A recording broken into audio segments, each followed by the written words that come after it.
Bismillahirrahmanirrahim. Good morning, students. I welcome you all to lecture number 9 of the course of Basic Electronics. In today's class, we are going to continue with our previous lecture, and in the previous lecture, we were studying the behavior of operational amplifier. So let us continue with it.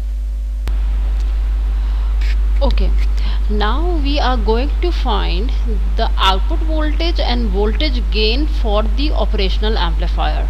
But before we find these parameters for the op-amp, let us consider a general circuit. Consider this circuit. We are giving an input value of 2 and it is giving us an output value of 20. I can very clearly see that this circuit has some amplifying behavior because it is converting an input signal of 2 to an output signal value of 20. Can I find how much gain it is providing to my input signal? Yes. If I divide the output by the input value, I can clearly find how much gain or amplification is provided by the circuit. So in general, now we know that if we want to find the gain of any type of circuit, what we can do, we can simply divide the output value by the input value, and resultingly we can see how much gain is being provided by the circuit. Now please note that the gain is usually represented by the term A. The output voltage is represented by V0. The input voltage is represented by Vi. If I am giving the input signal as Vd, then this equation of gain can be modified to this equation. For example, we discussed earlier that we can apply two types of inputs. We can apply the differential input, we can apply the common mode input. Suppose if I am saying that I am applying the differential input, then instead of Vi I can write it as Vd because I am applying the differential input. So if the input is differential, I would say that its gain will also be differential and can be represented as Ad. From this I can find a value for V0 equal to VDAD. Now if I say that the input that I am applying is not differential but it is common signal, it can be represented as Vc. So this equation can now be written as V0 over Vc, where Vc is representing the input signal. A common mode अगर input signal पे दे रही हूँ, then the corresponding gain will be called as the common mode gain represented by AC. I can again find out the value of V0 from this expression. Now please note that I have obtained this value of V0 and this expression of V0 for the op-amp when the input is differential and when the input is common. Please note that the operational amplifier has the capability to give us this output and it also has the capability to give us this output. So the total output signal for any op-amp will be the sum of this V0 and will be the sum of this V0, because operational amplifier has the ability to not only process the differential signal but it also has the capability to process the common signal. No doubt it is giving a 0 at the common signal, but it is processing it, that is why it is giving us a 0, right? So the sum of both these expressions of V0 will be giving us the total value of the output voltage. Let us see that. Okay, based on the details that we have studied in the previous slide, we can say that the expression of the total output voltage of the op-amp will be Vd into Ad plus Vc into Ac for the reasons already discussed in the previous slide. Now we will be putting different type of values in this expression to find out how we can find the value of AD, how we can find the value of this AC, and we will also be putting different values of input to see what will be the resultant voltage when we apply totally opposite signals and when we apply exactly common signals. We will be actually analyzing this output voltage with different type of inputs. Let us see that. Now first of all, we will be applying signals having opposite polarity at the input. Please try to see that Vs is one value of the input signal, that is equivalent to Vi1, whereas Vi2 will be equivalent to minus of Vs. यानी कि Vi1 पे तो signal Vs है, Vi2 पे minus of Vs होगा, क्योंकि अगर मैं दायरे यहाँ से ये वाली चीज़ हटा दूँ तो ये माइनस Vs के साथ चला जाएगा. तो Vi1 और Vi2 के ऊपर we have similar signal having the same magnitude but they are exactly opposite to each other. One is with a positive sign, other is with a negative sign. Now based on this, let us try to find what will be the differential or the difference of voltage available between the two terminals. For this purpose we will find the difference of Vi1 and Vi2. Can I say that Vi2 is equivalent to minus of Vi1 from this equation? So instead of writing minus of Vi2, I can write Vi1 again. So that gives me twice of Vi1, and that also gives me, if I put the value of Vi1, it gives me twice of Vs. तो पता ये चला that whenever we apply differential signals or totally opposite signals at the input terminals, this gives us twice the signal applied to one of the inputs. Vs was one of the signal applied to one of the inputs, and it is the magnitude, not the polarity. Similarly, when we have applied this differential signal, what common mode signal would have been generated? We can check from here. The formula is we actually try to find the average of Vi1 and Vi2, and if I put the values Vs and minus Vs, I simply get a 0. This simply means that when the signals are exactly opposite to each other, the common mode factor generated because of them will be 0. Now if we try to evaluate this complete equation, we can clearly see that this factor has turned out to be 0 because Vc is 0 as calculated in this equation. Also Vd, AD we do not know till now. Twice of Vs we have already calculated, which is the value of Vd. So what we see, whenever we apply inputs which are opposite to each other, means they have the same magnitude but opposite in polarity, then in this case what do we get? We get the output as the differential gain times twice the signal applied to one of the inputs. यानी कि output क्या होगा? Differential gain times होगा twice होगा signal applied to one of the inputs. यहाँ इसके magnitude की बात हो रही है, पोलैरिटी की बात नहीं हो रही. Let us apply common signals to the op-amp and see what will be the behavior. Yes, now Vi1 and Vi2 are exactly similar. They have the same polarity, they have the same magnitude, and that is represented by Vs. In this case we can clearly see that if we try to find out the differential voltage or the difference between Vi1 and Vi2, it will be exactly 0. Now here we can get some common mode factor that can be calculated from the average of Vi1 and Vi2. If we put the value of Vs over here, we get Vs as the common mode component. Clearly now in this output voltage equation, this factor will be 0 because Vd is 0, and Vc AC will be giving us some output where Vc is represented as Vs. So we can clearly see that whenever we apply same polarity signal to the operational amplifier, automatically the differential point or the differential factor becomes 0, and the output is given with respect to the common mode signal, because the output is the common mode gain times AC multiplied by the signal applied to any one of the input, which is called as the Vs.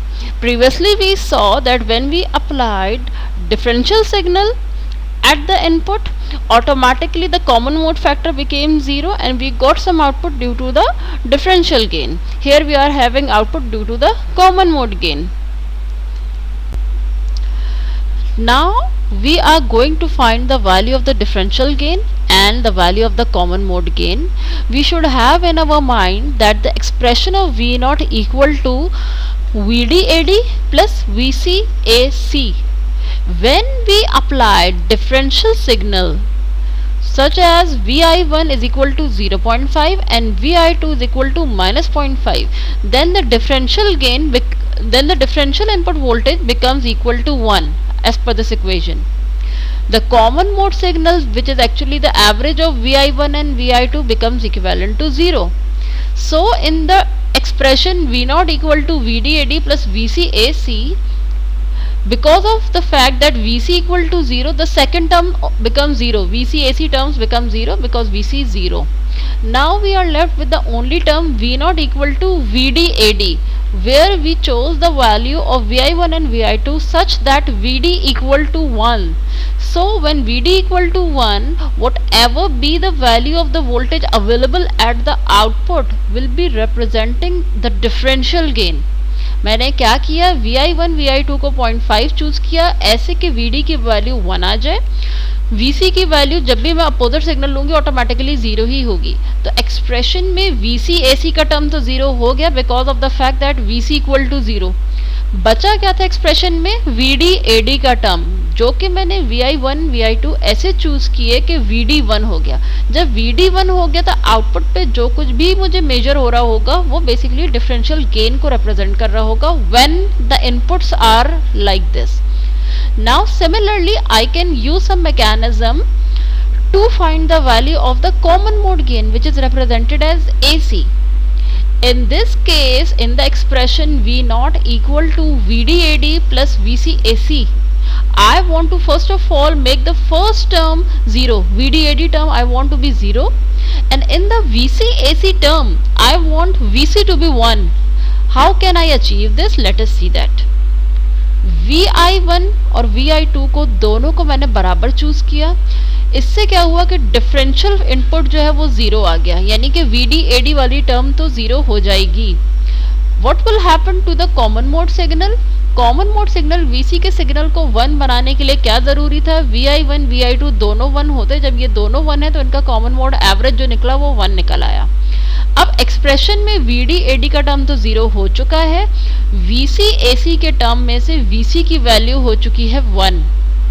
जब Vc की value 1 है, अब अगर ऐसे में output पे मैं जो कुछ भी सिग्नल मेजर कर रही हूँ, जो भी वैल्यू आ रही है वो एक्चुअली में AC की वैल्यू को रिप्रेजेंट करिए, विच represents the common mode gain for the op amp.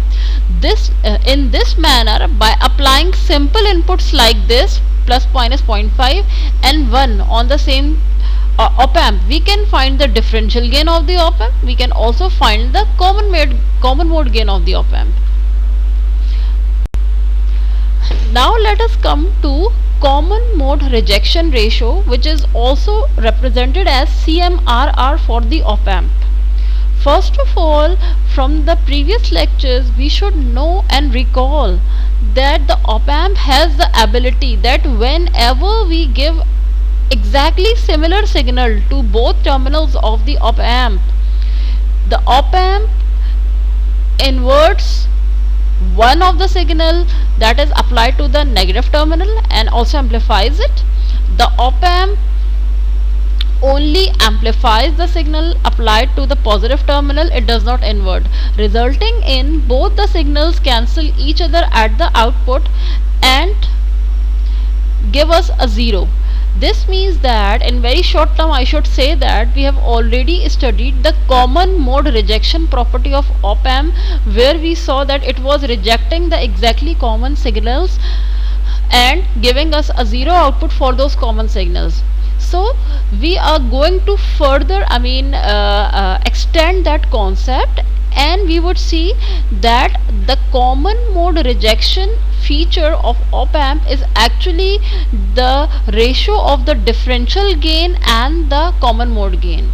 First of all, we should know that the noise is always the common signal for both the input terminals. Therefore, we say that Therefore, we say that in case of op-amp, whenever the noise or the same signals are applied to the op-amp, automatically the op-amp will reject it and will give a zero. It will automatically suppress the noise signals without even being in our knowledge. So we can define CMRR as the ratio of AD over AC. अब अगर मैं AD और AC को देखूं, then we should note that AC represents the common gain, AD represents the differential gain. इन दोनों में से which factor is representing the gain for noise? This factor is representing the gain of noise, यानी कि common mode signal का जो gain है जो कि नॉइज को रिप्रेजेंट करता है, it should be as low as possible. Whereas we want the operational amplifier to only amplify the differential signal. This means we should have the AD differential gain as high as possible. Let me give you a recap. मैंने कहा कि हम चाहते हैं कि op amp जो है वो कॉमन मोड सिग्नल्स को जो कि नॉइज होते हैं उनको उनकी जगह पे ज़ीरो दे दिया करे, यानी कि उनको किसी तरह का कोई गेन ना दिया करे, जबकि ऑप एम्प डिफरेंशियल गेन दिया करे. ठीक है, तो अब अगर मैं चाह रही हूँ कि op amp common mode gain ना दिया करे, एसी यानी कॉमन सिग्नल को गेन ना दिया करे, तो इसका मतलब है इसकी वैल्यू, एसी की value should be as less as possible.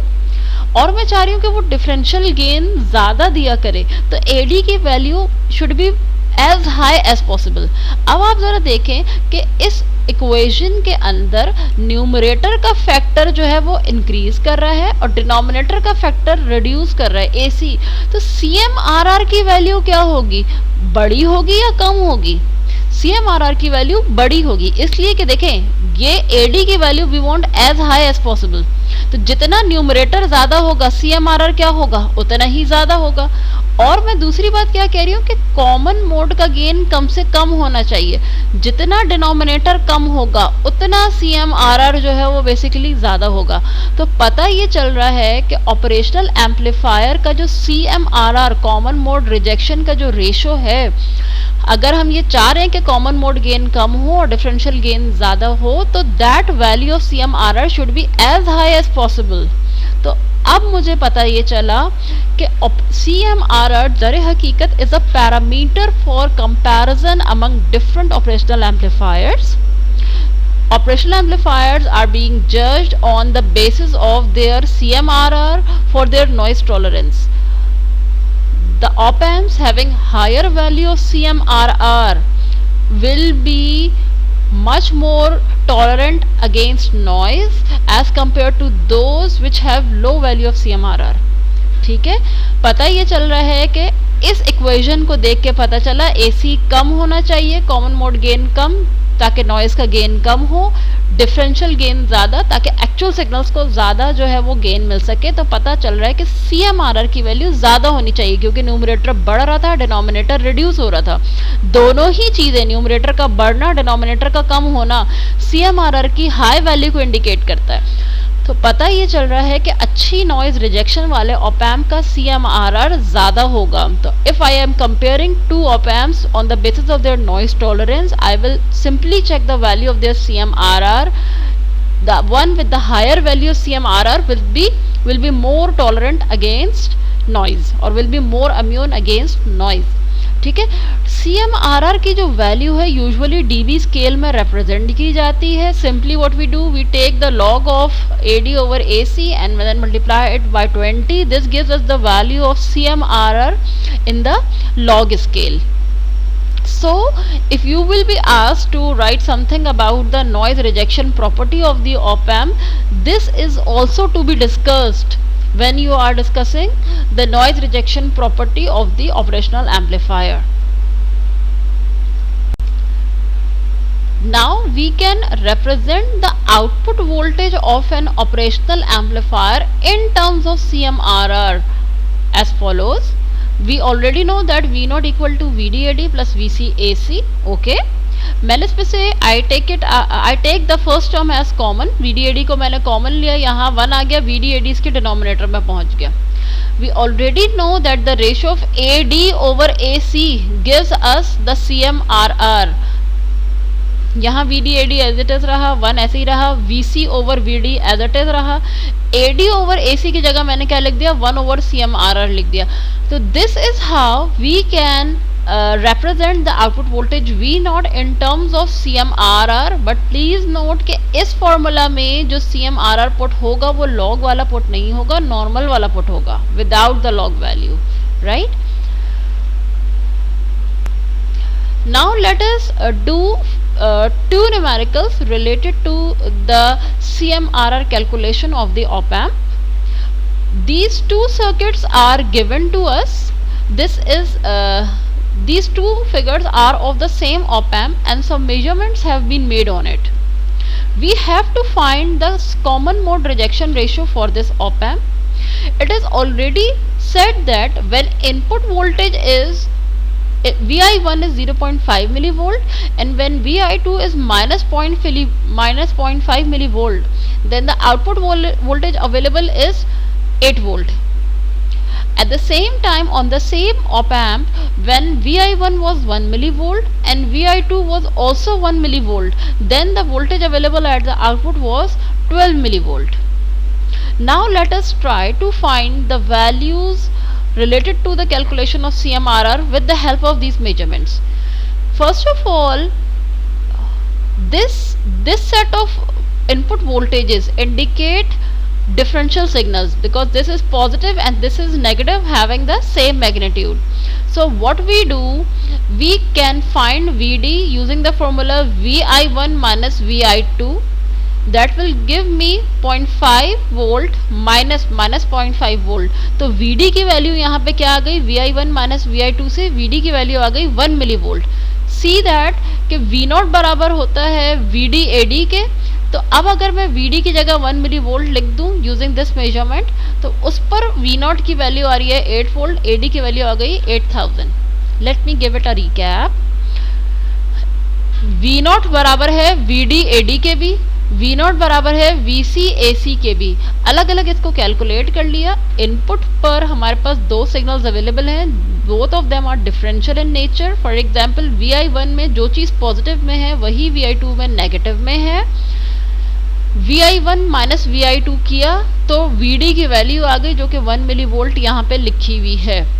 V0 इस केस में डिफरेंशियल इनपुट देने से जो आ रहा था वो 8 वोल्ट आ रहा था, जिससे मेरे पास AD की वैल्यू 8000 निकल आई. Now the same op-amp has another set of inputs being given. इस वक्त हम इस पे कॉमन मोड सिग्नल अप्लाई कर रहे हैं. दोनों को जो सिग्नल हमने दिया वो 1 मिली वोल्ट का दिया.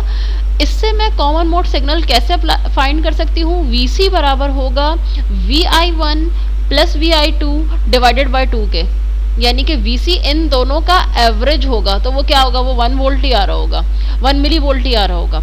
VC की वैल्यू आ गई 1 milli volt. At this instance of time when common mode signals were being given, V0 की वैल्यू कितनी आ रही थी, 12 मिली वोल्ट. तो ये वाला 12 मिली वोल्ट यूज किया. AC की वैल्यू आ गई आपके पास 12. We all know that CMRR is the ratio of AD over AC. यहाँ पे भी ऐसे ही हो रहा है. AD कैलकुलेटेड है, AC कैलकुलेटेड है. You can easily find the value of CMRR. Since we discussed in the last slide that CMRR is usually expressed in the log scale, therefore at the end the value of CMRR has been converted into log scale with a value of 56.48 dB. I think this was not a difficult numerical. ऐसे numericals तो I mean 2-3 number के जो हैं वो blanks में ही पूछे जा सकते हैं.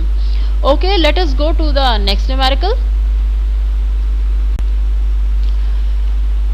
Okay, we have to find the output voltage of op-amp in this case when we are already given that VI1 is equal to 150 microvolt. The second input is found out to be 140 microvolt. It is already given that the differential gain of the amplifier is 4000. The value of CMRR is given to be 100 and 10 raised to the power 5. Two values are given and we have to calculate for each of the value. First of all, since CMRR is applied, sorry, since CMRR is discussed, and we also have to find the output voltage, we should know that we will be using the expression of output voltage having CMRR in it. Okay, that expression is present here. मुझे output voltage की वो expression use करनी है जिसमें CMRR हो. That expression is here. Of course I need to have the value of AD, VD, VC and VD in order to use this equation and to find the value of V0. First of all, let us start with the calculation of VD, that is over here. VD is equal to VI1 minus VI2. VI1 and VI2 are already given in the question. ये यहाँ पे VI1 और VI2 की value given है आपके पास. आपने इन दोनों की वैल्यू पुट की, आपके पास 10 माइक्रोवोल्ट का आंसर आ गया. Okay fine.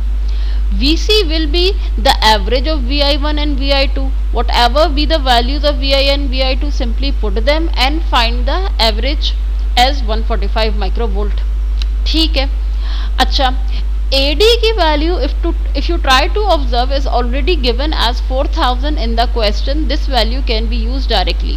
तो AD की वैल्यू मैंने 4000 पुट की, VD की वैल्यू 10 माइक्रोवोल्ट यहाँ से हम पुट कर रहे हैं, VC की वैल्यू आप यहाँ से 145 माइक्रोवोल्ट पुट कर रहे हैं, VD 10 माइक्रोवोल्ट पुट कर रहे हैं.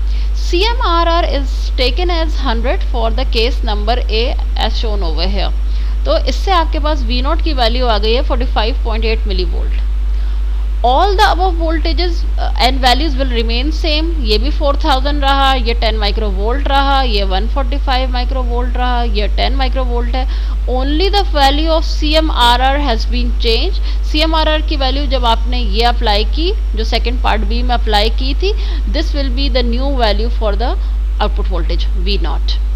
This is how simply you can calculate the value of V0 for two different values of CMRR.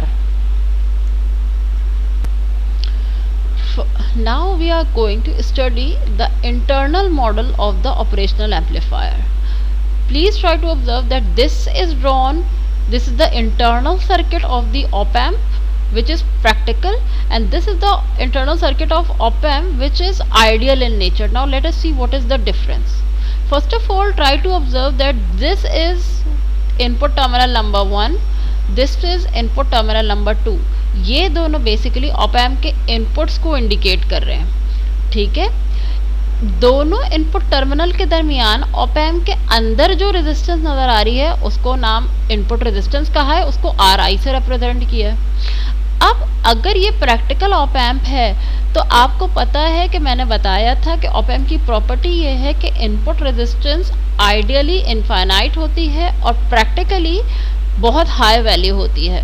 तो दोनों इनपुट टर्मिनल जो कि ये और ये हैं, इनके दरमियान जो रेजिस्टेंस हमें नज़र आ रही है इनपुट रेजिस्टेंस, ये कोई बहुत हाई वैल्यू होगी, मेगा ओम्स गीगा ओम्स में होगी, इनफाइनाइट नहीं होगी. तो प्रैक्टिकल के अंदर तो मुझे RI की कोई वैल्यू नज़र आ रही है जो कि मेगा गीगा ओम्स के टेरा ओम्स के अंदर हो सकती है. यही चीज़ अब आप ज़रा आइडियल के अंदर देखें कि इनपुट टर्मिनल नंबर 1 ये रहा, इनपुट टर्मिनल नंबर 2 ये रहा, RI की जगह पे कुछ बना हुआ ही नहीं है. ये क्या बता रहा है? ये बता रहा है कि ऑप-एम्प का जो इनपुट रेजिस्टेंस है वो इनफाइनाइट है. Infinite resistance mean a simple open circuit. तो ये जो डॉटेड लाइन है ये ऑप-एम्प के अंदर के हिस्से को इंडिकेट कर रहा है. प्रैक्टिकल ऑप-एम्प है तो दोनों इनपुट टर्मिनल्स के दरमियान RI की कोई बड़ी हाई वैल्यू मौजूद है, लेकिन अगर आइडियल ऑप-एम्प है तो दोनों इनपुट टर्मिनल के दरमियान जो रेजिस्टेंस है वो इनफाइनाइट है, एक तरह से ओपन सर्किट दिखा दिया है. अच्छा, अब चूंकि ऑप-एम्प जो है वो एक गेन प्रोड्यूस करने वाली डिवाइस है तो internal to the op-amp structure हमें ये नज़र आ रहा है कि इनपुट सिग्नल VD को ये एक गेन देगा AD. ठीक है, VD सिग्नल को एक गेन मिल जाएगा AD, यानी VD multiplied by AD will be available at the output. ठीक है, VD में जो भी हम AD मल्टीप्लाई करेंगे, जो भी इंटरनल गेन होगा वो हमें आउटपुट टर्मिनल पे अवेलेबल होगा. एक चीज़ यहाँ पे और नज़र आ रही है, वो ये कि आउटपुट और इसके दरमियान एक आउटपुट की रेजिस्टेंस नज़र आ रही है R0. मैंने ये बताया था कि ऑपरेशनल एम्पलीफायर अगर प्रैक्टिकल है तो उसकी आउटपुट की कुछ ना कुछ रेजिस्टेंस होगी जो कि बहुत लो होगी।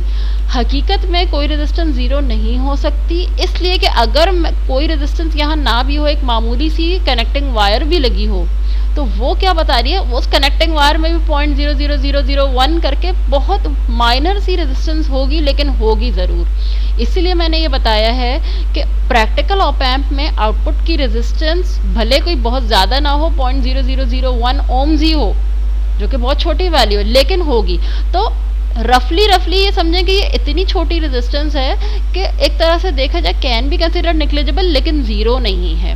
तो ऑप एम्प के इनपुट को जो भी गेन इंटरनली मिला होगा वो हमारे आउटपुट टर्मिनल पे अवेलेबल होगा। ये जो टर्मिनल है, ये ग्राउंड टर्मिनल है, ठीक है, वो आउटपुट टर्मिनल्स पे हमारे अवेलेबल होगा।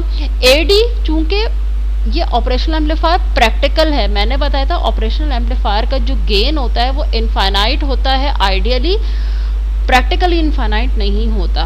तो अब यहाँ इस वक्त प्रैक्टिकल ऑप एम्प है, तो हम ये अज्यूम कर रहे हैं कि ये जो गेन एडी है ये प्रैक्टिकली कोई बड़ी हाई वैल्यू तो रखता होगा, इनफाइनाइट हरगिज नहीं होगा, ठीक है। यानी input signal VD will be multiplied with the gain AD, जिसकी कोई बड़ी हाई वैल्यू होगी, इनफाइनाइट नहीं होगी प्रैक्टिकल ऑप एम्प में। एट द सेम टाइम जो कुछ भी प्रोड्यूस हुआ होगा वोल्टेज पे, वो इस छोटी सी रेजिस्टेंस जो कि नेग्लिजिबल है उसके थ्रू होता हुआ आउटपुट टर्मिनल पे हमें मिल गया होगा V naught. This is the output terminal, this is with respect to ground, ये हमें मिल गया होगा। अब इसी का काउंटर पार्ट अब जरा आइडियल मॉडल में देखें तो देखें गेन वीडी सिग्नल को मिलना है, कैसे मिलना है, वीडी को एडी से मल्टीप्लाई करके मिलना है। Here the scenario is the same कि यहाँ पे भी वीडी जो है वो एडी से मल्टीप्लाई ही हो रहा है, लेकिन हाँ इसमें मैं अज्यूम कर सकती हूँ कि चूंकि ये एक आइडियल ऑप एम्प का मॉडल है, may be the value of AD over here will be infinite, ऐसा हो सकता है, ठीक है। अच्छा, मजीद ये कि यहाँ आर नॉट को बिल्कुल ही हटा दिया गया। आर नॉट को इसलिए हटा दिया गया कि आइडियल के अंदर हम अज्यूम करते हैं कि अगर वो रेजिस्टेंस लो है तो वो इतनी लो है कि वो ज़ीरो है। तो वही बात है कि ये आइडियल के अंदर आउटपुट रेजिस्टेंस को बिल्कुल ज़ीरो दिखा दिया गया, क्योंकि आइडियल के अंदर हम कह सकते हैं कि रेजिस्टेंस ज़ीरो होगी। हकीकतन ये आइडियल मॉडल जो है वो एग्जिस्ट नहीं करता, ये प्रैक्टिकल मॉडल जो है वो एग्जिस्ट करता है, ठीक है, कि कुछ ना कुछ स्मॉल रेजिस्टेंस होगी लेकिन होगी ज़रूर। और आइडियल ये कह रहा है कि आउटपुट रेजिस्टेंस टोटली ज़ीरो होगी। यहाँ पे भी हमें आउटपुट वोल्टेज अवेलेबल होगा विद रिस्पेक्ट टू ग्राउंड। अब हम करेंगे क्या, अगले स्टेप में हम ऑपरेशनल एम्पलीफायर बेस्ड एक सर्किट लेंगे और काफ़ी एक लंबी चौड़ी सी एनालिसिस है that we will be doing in the upcoming slides. और उस पूरी एनालिसिस के बाद हमें पता ये चलेगा that if we try to employ these complex internal circuits of the operational amplifier for the calculation of or for the solution of complex op-amp circuits, they become very complex to handle, they become very difficult to handle, they become very difficult to solve. So in the next slide I am going to start the solution of an inverting amplifier with the help of these internal models. If you want to skip these the upcoming derivation, you can easily skip, because at the end of that derivation I will say a few lines that this method was very complex and will not be used any further, ठीक है। अगले page में जो derivation आ रही है वो इस complex internal model को लेके हम ऑप एम्प के सर्किट को सॉल्व करेंगे और हम ये एंड में बताएंगे कि ये मेथड सॉल्व करने का बहुत कॉम्प्लेक्स था, ये आगे इस्तेमाल नहीं होगा, इसका बहुत स्ट्रेट फॉरवर्ड मेथड होगा। So if any one of you is not willing to learn the upcoming derivation, you can skip it, but at least just go through it once so that you have an idea what is happening, ठीक है। आगे वाली जो derivation आ रही है उसको याद करने की ऐसी ज़रूरत नहीं है, लेकिन I would suggest all of you to go through it so that you have an idea of what is actually going on. अच्छा, अब आपने इस practical model को please keep this practical and ideal model in your mind. It will be used in the next slide. Okay, now we are going to solve the circuit of inverting amplifier using the internal model of operational amplifier. First of all, let us observe that this is an operational amplifier given. The positive terminal has been grounded. On the negative terminal, an external signal V1 has been applied through a resistor R1. A resistance RF is connected between the negative input terminal and the output terminal of op-amp. Please note that this is not only for op-amp but for all general circuits, that whenever any portion of output is sent back to the input, either through a resistor or through a capacitor or even directly, the connection between the output and the input terminal is called as feedback. I am again repeating that this is not applicable to op-amps only. This is for all different types of devices, that whenever we send any portion or total of the output back to any of the input of the device, this is called a feedback. Now here, since the output is sent back to the negative terminal of the device, it is called as the negative feedback. If it would have been sent to the positive terminal of op-amp, it would have been called as the positive feedback. ठीक है, बहरहाल at this instance of time you need not to go into the details of positive and negative feedback. You just simply have an idea of you should have an idea that whenever output is sent back to input, it is called as feedback. As a result of this, the resistor has been given the name RF, the feedback resistance. Acha, what we will be doing in order to solve this circuit is, we will be first of all replacing this operational amplifier with its internal practical model, and then we will replace it with the ideal model and try to solve. Now you see, inside this dotted circuit, I have drawn the internal model of op-amp. First of all, this terminal and this terminal, they are representing the input terminals of op-amp. I haven't written VD over here because VD is written when we by default know that the applied signals are differential in nature.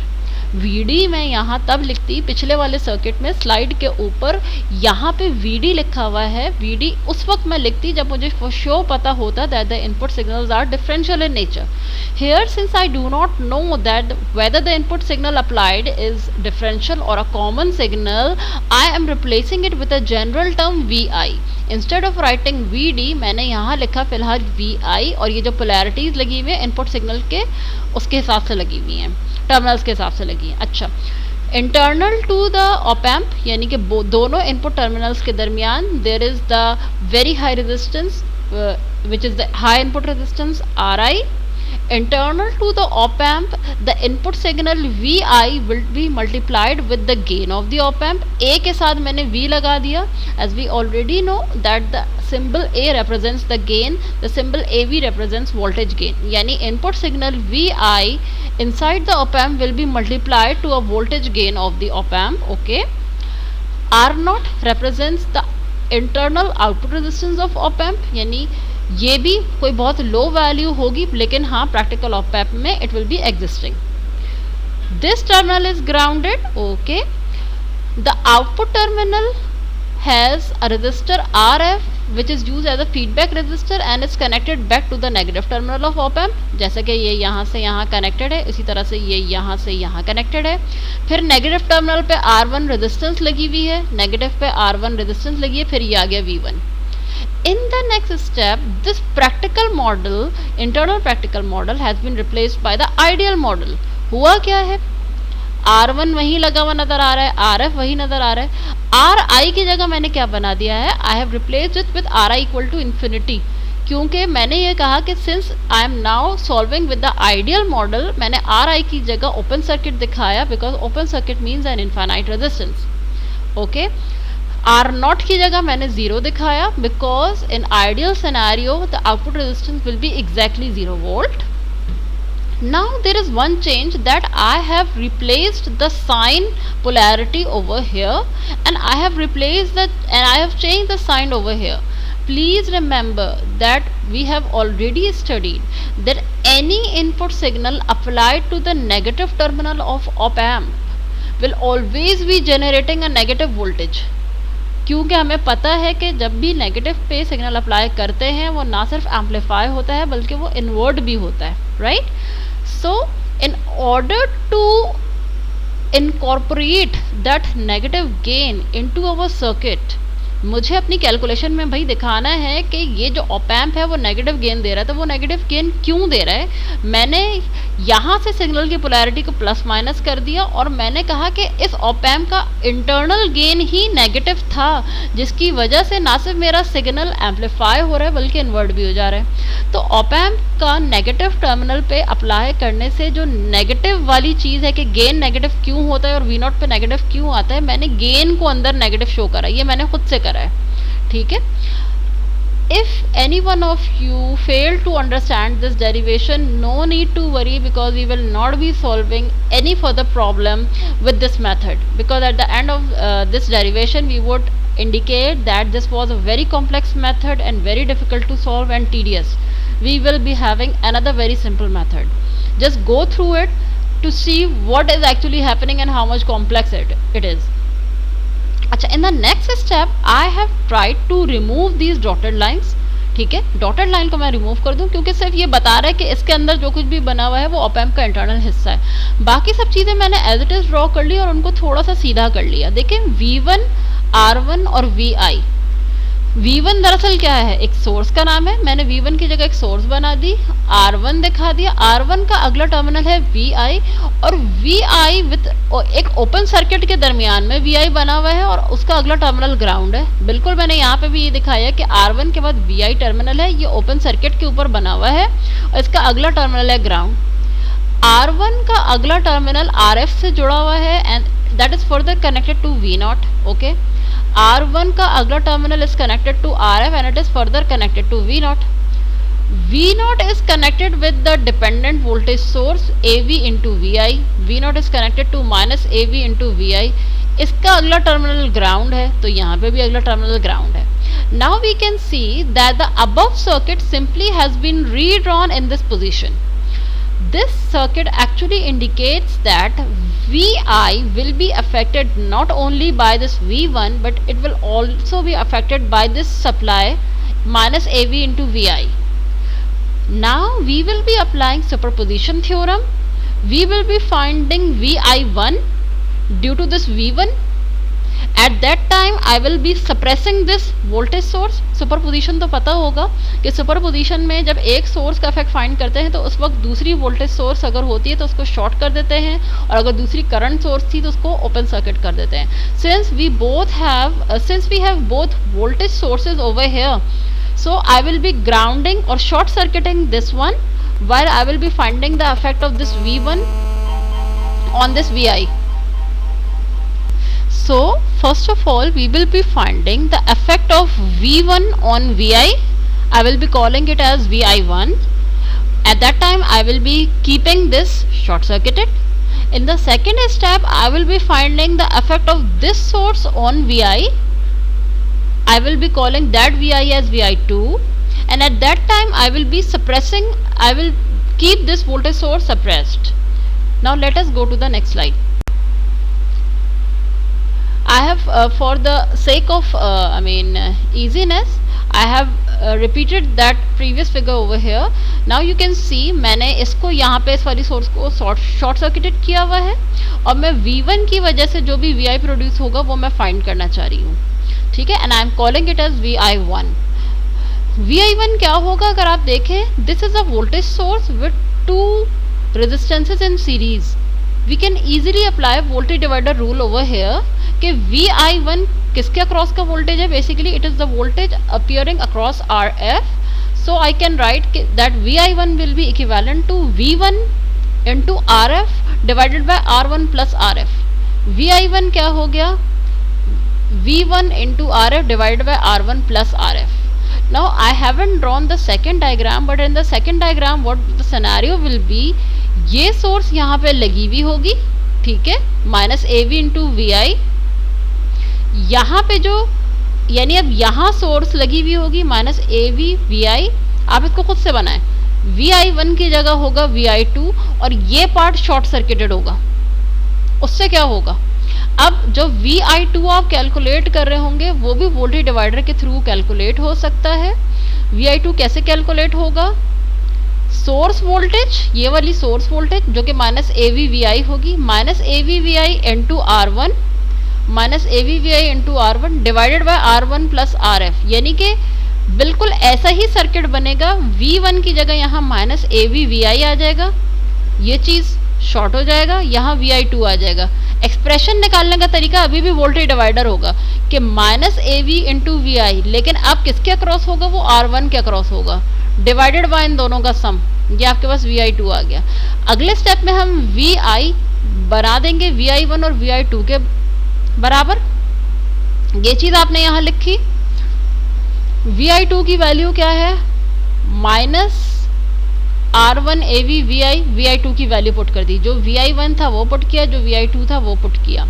In the next step collect all VI terms on one side, VI की term को एक side पे ले जाएं, इसको मैं यहाँ left side पे ले आई हूँ, यहाँ V1 रह गया, यहाँ VI रह गया। नेक्स्ट स्टेप में VI इस साइड से आपने कॉमन निकाल लिया, यहाँ पे ये एज इट इज आ गया, और जो आपने यहाँ पे VI कॉमन निकाला उसका एलसीएम भी ले लिया, R1 प्लस RF, ज़ाहिर यहाँ से कॉमन आ गया, ये आ गया, R1 plus AV, R1 plus RF नीचे रह गया, ये यहाँ आ गया। डिनोमिनेटर से डिनोमिनेटर कैंसिल हो गया, आपके पास बच गया RF V1, ये यहाँ बचा, ये VI यहाँ बच गया। अगले स्टेप में क्या किया गया है, R1 यहाँ पे और यहाँ पे कॉमन है, तो RF को अलग लिख दिया है और R1 को यहाँ लिख के 1 प्लस AV कॉमन निकाल लिया गया है, ये आपके पास एक्सप्रेशन आ गई। अच्छा, अब हमने ये कहा है कि R1 बराबर है 1 प्लस AV के। प्लीज़ नोट के AV एक गेन है, गेन की वैल्यू 1 के मुकाबले में बहुत बड़ी है। अगर AV की वैल्यू सपोज करें 20,000 होती है, तो 20,000 में 1 का ऐड करना ना करना कोई मायने नहीं रखता। 1 plus 20,000, I am repeating, AV की वैल्यू 1 से बहुत बड़ी है। फॉर एग्जाम्पल AV की गेन की एक जनरलाइज वैल्यू क्या है, 20,000 है।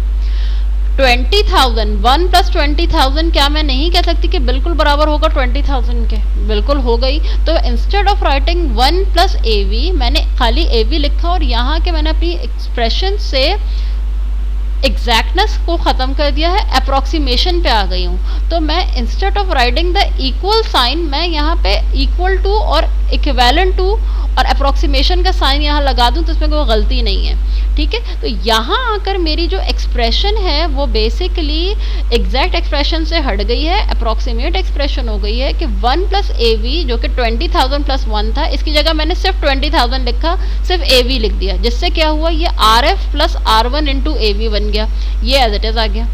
अगले स्टेप में अब आप देखें, AV जो कि 20,000 था, उसके साथ मजीद कोई एक रजिस्टर की वैल्यू मल्टीप्लाई हो रही है, तो क्या ये फैक्टर इस RF के मुकाबले में बहुत ज़्यादा बड़ा नहीं हो जाएगा।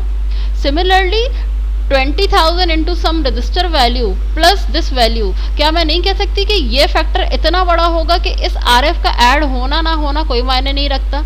यही यहाँ पे लिखा हुआ है कि AV R1 is quite greater than RF, इसी वजह से RF plus AV R1 can be approximately written as AV into R1, इसकी जगह आप ये लिख दिया गया।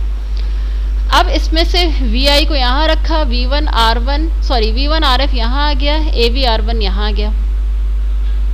AV is actually equivalent to minus V0 over VI, AV की जगह माइनस V0 अपॉन VI रख दिया, इस VI से ये VI कैंसिल हो गया, ठीक है।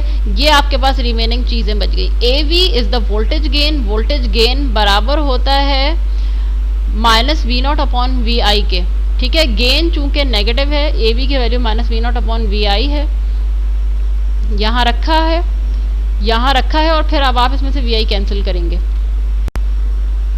Finally we are left with this simple expression, जिसमें पता चला कि V0 अपॉन V1 बराबर है माइनस RF ओवर R1 के। First of all try to observe two things over here. VI वो वोल्टेज है जो ऑप एम्प के इस जगह पे एग्जिस्ट कर रहा है, ठीक है, that is an intermediate voltage. जबकि V1 वो वोल्टेज है जो कि अप्लाई किया गया है ऑप एम्प के अंदर। मैं आपको दोबारा से बता दूं, अगर मैं V0 over this voltage find करूंगी जो यहाँ पे मौजूद हो रहा है because of the presence of this V1, तो ये गेन इनफाइनाइट आ रहा होगा, वी नॉट ओवर यहाँ पे जो वोल्टेज अपीयर कर रहा है जो कि बहुत छोटा सा है, ऑप एम्प का ये गेन इनफाइनाइट होगा, लेकिन we not over this V1 ये गेन ऑप एम्प का इनफाइनाइट नहीं होता, ये 15, 20, 30, 40, 50, 100 की रेंज में आ जाता है। Let me recap one more concept कि मैंने शुरू में बताया था कि op amps gain was infinite. Infinite op amp का वो गेन नहीं होता जो किसी रेजिस्टर के थ्रू लग के V0 ओवर V1 निकालो। दोबारा से देख लें, इस ऑप एम्प से दो गेन निकल सकते हैं, output voltage divided by this V1 एक गेन, दूसरा गेन क्या होगा, output voltage divided by the small signal appearing over here जो कि Vi होगा, जो कि किसके नतीजे में अपीयर हो रहा है, V1 के नतीजे में, यहाँ कोई जो छोटा सिग्नल है। तो दूसरा गेन ऑप एम्प से क्या निकल सकता है, V0 over the small signal Vi appearing over here. जो हम इनफाइनाइट गेन की बात करते हैं कि ऑप एम्प का गेन इनफाइनाइट होगा, वो V0 over this small voltage वाला सिग्नल वो इनफाइनाइट होता है। V0 ओवर V1 इनफाइनाइट नहीं होता, उसकी कोई नॉमिनल 20, 30, 40, 50, 60 वैल्यू होती है। तो इस वक्त आपने जो गेन फाइंड किया है वो V0 ओवर V1 फाइंड किया है, V0 ओवर V1। इसकी क्या वैल्यू आ रही है, इसकी वैल्यू आ रही है the ratio of the resistors which are present in the circuit RF and R1।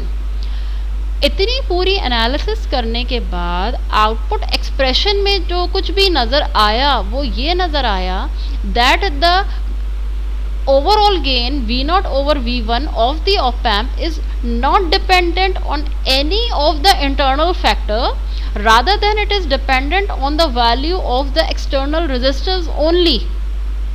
And all this has been achieved considering that the internal gain यानी कि V0 over Vi, ये जो ये वाला गेन है वो बहुत हाई था। ये सब कुछ इसी अजम्पशन से हमने सॉल्व किया ना, क्योंकि मैंने जहाँ जहाँ AV को 20,000 रखा फिर वहाँ पे मैंने कुछ अप्रॉक्सीमेशंस की, और ये approximation please note that these approximations are not approximations, these are actually real scenarios.